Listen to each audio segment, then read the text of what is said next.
Hello guys, I'm Skanda and he's my partner Sanjay. Today we are going to dig deep into a self-made star's life.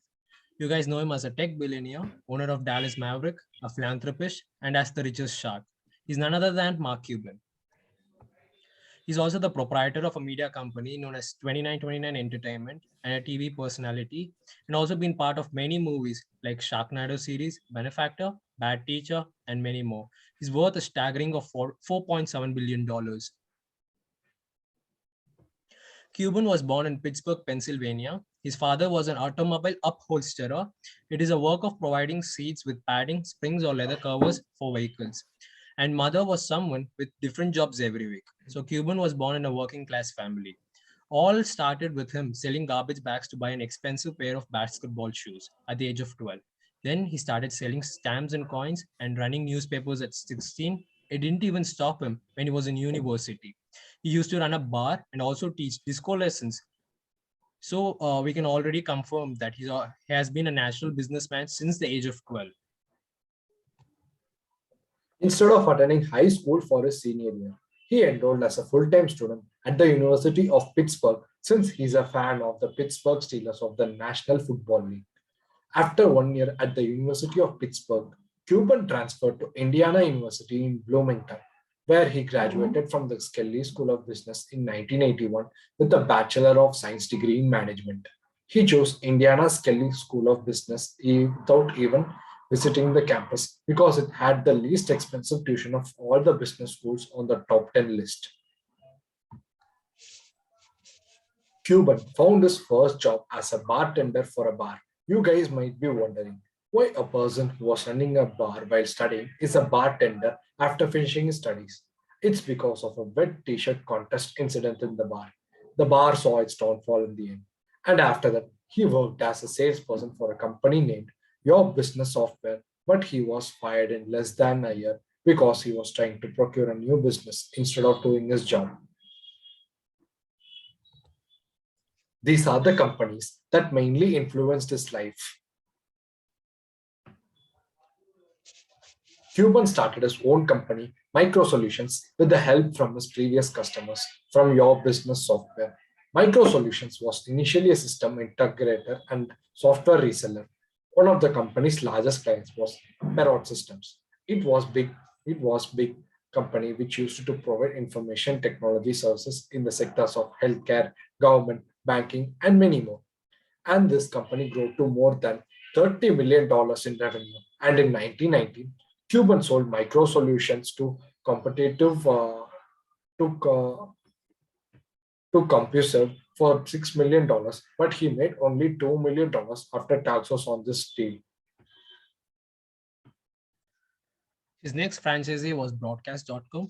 AudioNet was founded in 1989 by Chris. Intrigued by its reach, Cuban and his friend Todd Wagner joined Chris and took over the company by offering him a deal of 20% of his company and $2,500 a month, which he couldn't refuse.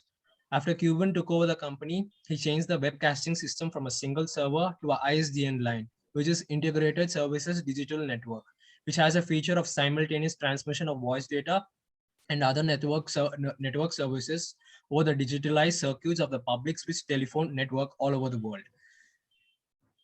And he changed the name of the company from AudioNet to Broadcast.com in 1998. In 1999, the company had grown to $13.5 million in revenue just for a quarter and with 330 employees.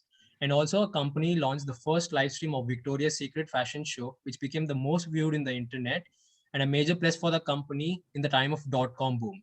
But and the same year, this company was acquired by Yahoo for $5.7 billion in Yahoo stock.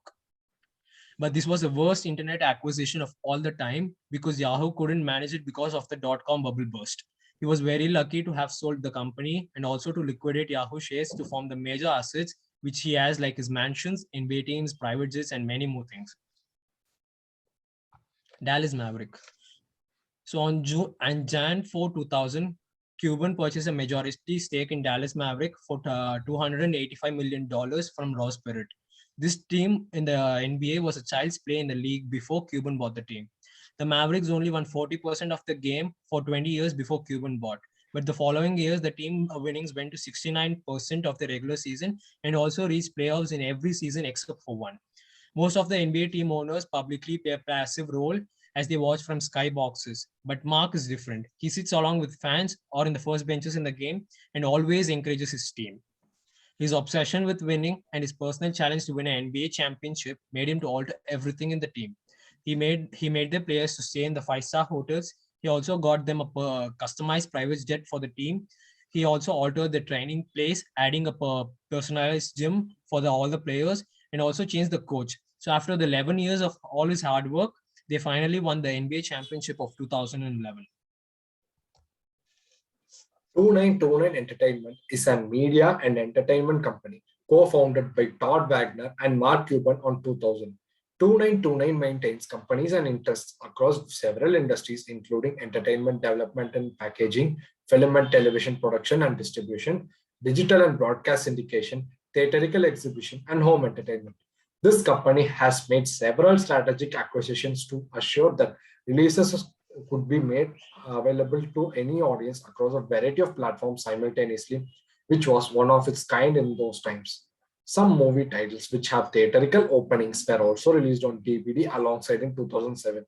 This type of business model makes them distinctive apart from the system and also earn profits either way. Shark Tank. Cuban has been a shark investor on the ABC reality program Shark Tank since 2011. Mark Cuban has invested nearly $20 million on 85 startups in Shark Tank, but now he has 54 successful running startups. He says his investing strategy in deals is sometimes purely to help someone or to send a message. He's the second richest shark to appear on the show. Since Cuban joined the show in 2011, the ratings of the show has also increased. And during his tenure of this show, the show has won 4 Emmy Awards for Outstanding Structured Reality Program for the years of 2014, 15, 16, and 17. He's also the most promising shark in the tank as he never backs out from the deals after the show. So these are the 3 cool facts about Mark. The Guinness Book of Records credits Cuban with the largest single e-commerce transaction after he bought a Gulfstream fighter jet for $40 million over the internet in 1999. He's also a neighbor with President George Washington Bush, and he also paid a fine of almost $2 million just for his comments on referees and the management of NBA. These are the books written by Mark Cuban. If you guys want to succeed like him, you can start reading these books.